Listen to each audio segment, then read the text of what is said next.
and in an aha moment, Prince Philip has died. Aha, because that's an opportunity for another episode. I can just reel these things off, of course. Okay, he's died. I've been very surprised at the outpouring of what seems to be very genuine feeling for Prince Philip.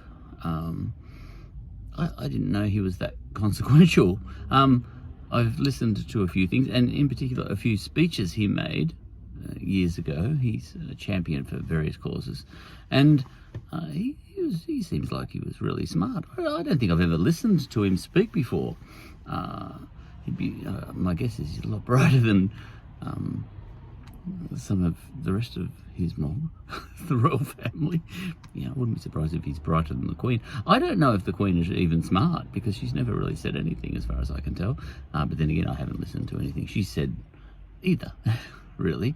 I don't count speeches on, Christmas speeches and all that sort of stuff. Surely they're written for her. Maybe, maybe not. I have no idea. Anyway, Prince Philip has died, and he seems to have been a man of consequence in the world. I knew about his bad bits.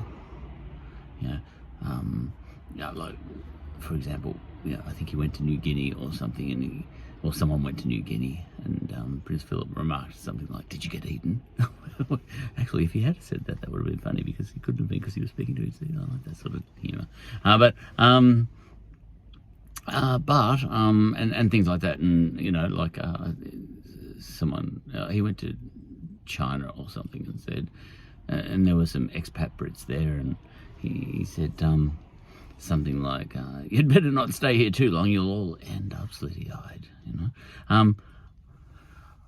which is racist. It's probably true, because if you're a young boy or a young girl living in China too long, you'll fall in love with a Chinese girl or a Chinese boy or something like that. And yes, you in the broader context, your offspring and everything, yeah, but it's racist. I knew about the bad bits, but I didn't know he had so many good bits. So there you go. Now, luckily, I'm not on Twitter or anything like that, because the way Twitter works and Facebook and all those places is, as I understand it, as I recall from having had a crack at it a number of years ago, quite a few now, was that if you even say one bad thing in your life that defines you, regardless of all whatever good works you might have done in your life, and in the case of Prince Philip, he's probably said 5,000 bad things, but I kind of think that might be a case of, well, the fact that he grew up in a different age, and he's an aristocrat as well, and back then it was a virtue to be racist, and as we define racism these days, and I don't condone our racist ways at all, but with Prince Philip, I sense he might have been kind of the only bright kid in the class to some large extent, and he was a bit constrained. So some of the things that he might have said that were pretty bad, half of them might have been because he was just bored hanging around with, the royal family, the rest of the royal family. Just have a look at his sons, you know what I mean? The only bright one I can see is Edward, because he seems to be a little bit like his mum. Doesn't say anything, so you don't know whether he's dumb or smart. I think Prince Philip, his wittiness extended to self-deprecation a little bit, in the direction of his own family too. For example, I think he said, my daughter told me this one, that he referred to Princess Anne as his only son. I like that one. He's probably right. All right, now, so Prince Philip has died, and I've been surprised by, number one, two surprises, how much he did do in his life, both good and bad. I'm not on Twitter or Facebook or anything, so I can actually deal with both the good and the bad in my own head. at once. You know, I can say, oh, he was really bad in so many ways. He was really good in so many ways too. Whereas if, you know, on Twitter, I'm sure the commentary would be something along the lines of, how can you even listen to a man who said this? And then there'd be a clip, you know, of him saying, don't stay in Hong Kong too long, you'll all end up slitty-eyed, you know, or something like that. There'll be a clip like that. And they'll say, you know, this defines Prince Philip. There is nothing more to be said, you know. But if someone did say something like that on Twitter, they'd be wrong, because a lot is being said, you know. So, you know, you do get this on social media. You get this sort of commentary that says something like, he's a bad person, the discussion is ended, you know. And then you turn on the BBC, the ABC, and you look at all the newspapers and all that sort of stuff, and everyone's still talking a lot. So the discussion hasn't been ended. So you've got on Twitter and you say, end of, you know. Prince Philip is a damned racist, end of. There is nothing more to be discussed. And you say, oh, you might be right. Oh, well, I'll turn the radio on, you know. I could probably do that now, and they're probably talking about him right. Oh, I can't, because I took the key out. And they're probably talking about him now. So that person on Twitter, when that person on Twitter said, there is nothing more to be discussed, he's a write-off as a person, he's a bad person, he's a typical colonial bloody old white man or whatever, end of, you know, he's a bad person. I am stopping all discussion on this guy. Well, that person's wrong, because the discussion keeps going, and I've been surprised at how much discussion there has been about that guy in the newspapers and on the radio and all that sort of stuff.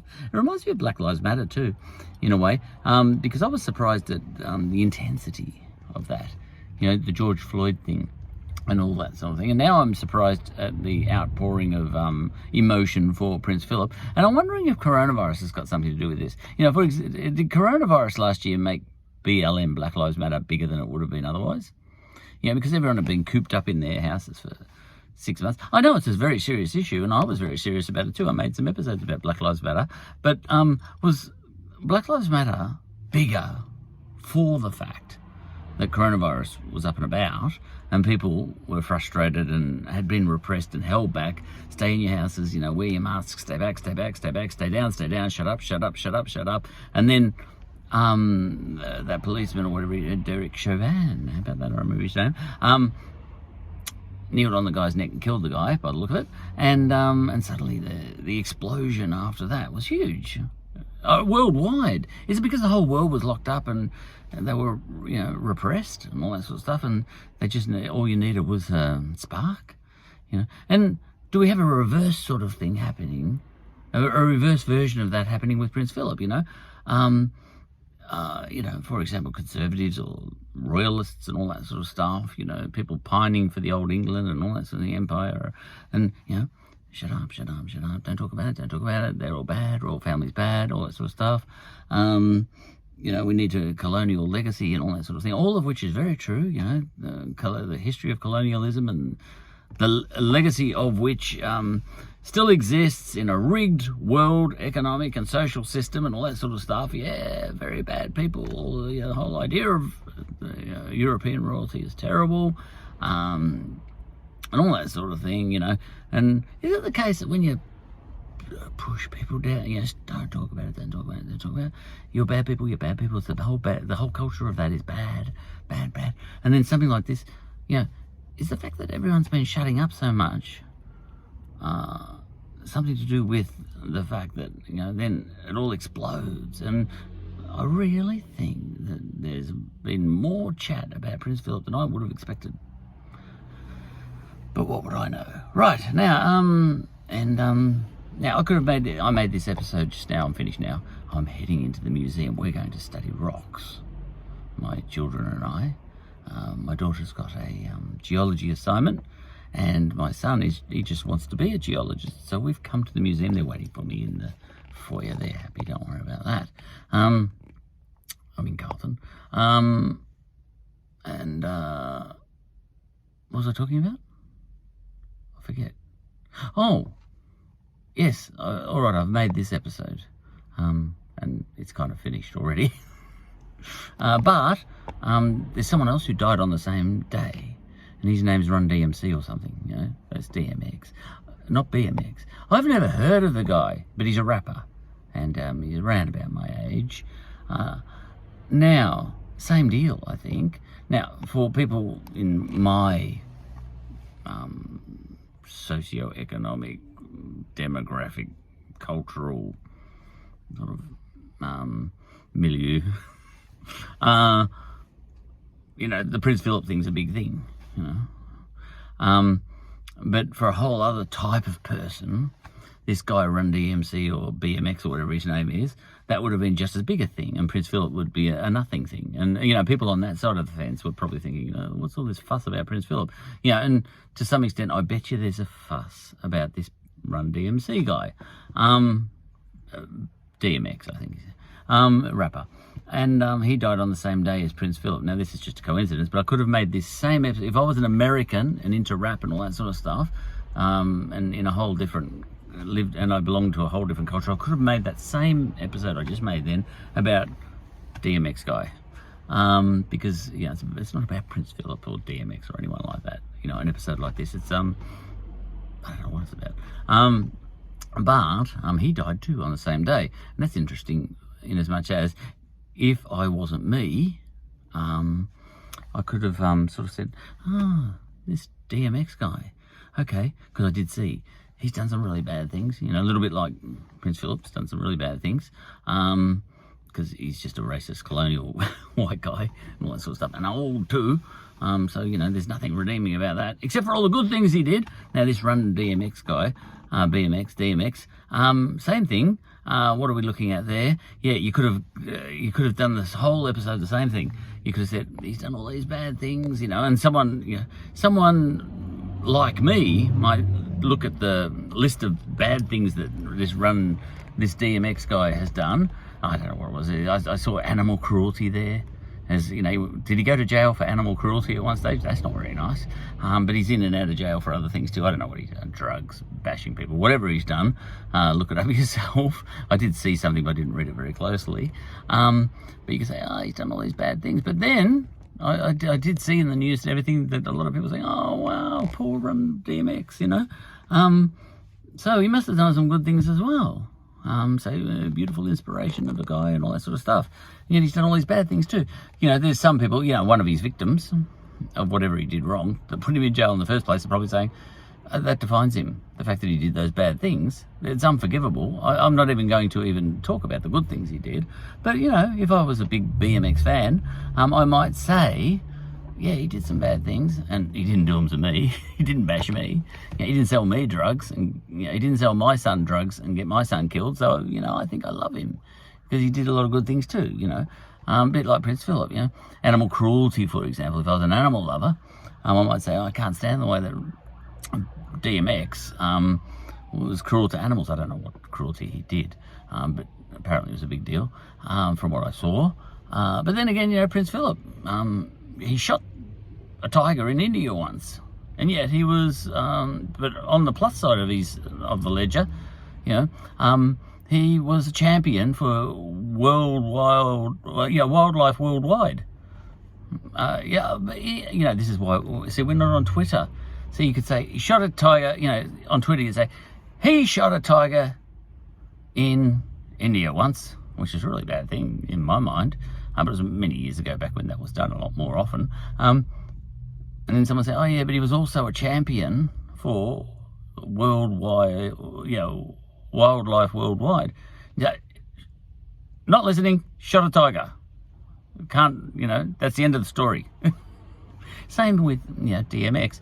He was cruel to animals by the look of it, somewhere along the line, and he was cruel to people too.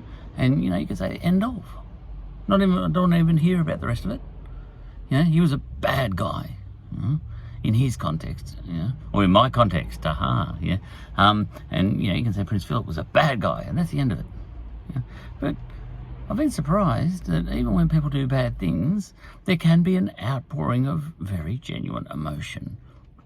And I think that has been the case with Prince Philip, and I bet it's the case with DMX, whoever the hell he is.